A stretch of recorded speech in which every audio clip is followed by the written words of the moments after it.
T'es prêt? Chers golfeurs, je suis ravi de faire cette analyse vidéo de Jordan Spieth, Master Champions qui travaille depuis l'âge de 12 ans avec Cameron McCormick. Pour moi, le plus essentiel est que c'est une chose que vous pouvez vraiment copier, qui est essentielle, c'est qu'il démarre son swing avec de très bons basiques, c'est-à-dire qu'une position très athlétique, un petit peu comme un joueur de basket qui ferait des lancers francs. On peut le regarder de profil aussi. Ses angles sont absolument parfaits, ses bras sont bien décontractés. Le seul reproche que je lui ferai, et ça on va le voir plus tard lors de mon explication, c'est que son grip est un peu faible de la main gauche. Ça veut dire que son grip est pris un petit peu trop dans la paume. C'est peut-être volontaire de la part de son coach, de Cameron McCormick, parce que Jordan a toujours voulu plutôt privilégier la direction plutôt que la distance. Deuxième point important, il a un merveilleux takeaway ici qu'on pourrait dire en termes golfiques d'une pièce. À mon goût, le bras gauche est un tout petit peu trop écarté. Puis quand il place son club à mi-montée, le club est merveilleusement placé dans le plan originel. Là où ça se complique un petit peu avec Jordan, c'est que sa montée reste encore un peu haute et je vais vous expliquer comment les deux choses ont évolué depuis quelques temps. Jordan avait tendance à un petit peu, si vous voulez, à casser ce bras gauche en fin de montée et avoir un club un peu droit, ce qui le faisait un petit peu oublier qu'il y avait une résistance ici. Sa poche droite était un peu profonde lors du pivot et il s'écroulait un tout petit peu.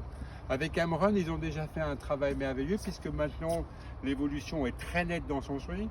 On peut voir qu'il a une meilleure résistance ici avec sa hanche droite, que le pivot est un petit peu moins sur la gauche en fin de backswing et que surtout que sa montée est beaucoup plus courte. Il a beaucoup plus raccourci sa montée et que le club avant était un petit peu vertical et maintenant il est un petit peu plus ce qu'on appelle laid off, c'est-à-dire que le club pointe un petit peu plus à gauche de la cible. Malheureusement pour les puristes, et c'est pour ça que j'insiste pour on va dire les joueurs plus de week-end, c'est qu'il n'a pas parfaitement son bras gauche tendu, alors que sur les practices on entend partout, il faut regarder le bras gauche, tendu. Ça l'a pas empêché de gagner le Masters, il est Master Champions. Donc même avec quelques défauts, on peut faire des choses fabuleuses avec un swing de golf. Je vous fais juste noter les points positifs de son swing, les points un peu moins positifs de son swing. Et je vous expliquerai si je l'avais en coaching, comment je l'aurais fait évoluer et comment j'aurais changé son swing, si j'avais ce plaisir.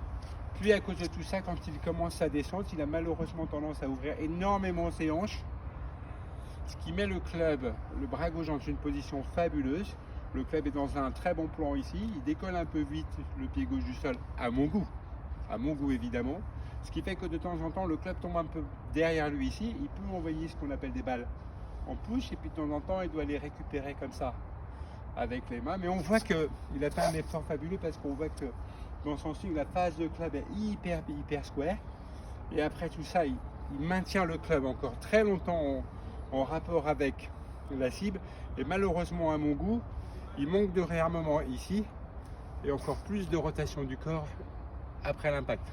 Ça, je pense que c'est volontaire et c'est dû uniquement à son problème de grip. Donc si je l'avais eu en leçon, on ne sait jamais, ça viendra peut-être un jour, j'aurais mis le grip un petit peu plus fort.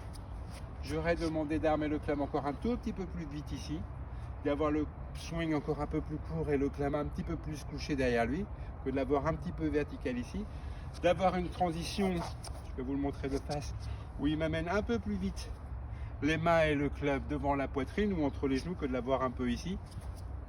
Et d'avoir un rarmement square, sans fermer le club ici, de façon à ce qu'il puisse dérouler beaucoup plus le corps vers la cible. J'étais ravi de faire cette vidéo analyse pour vous. Merci à vous.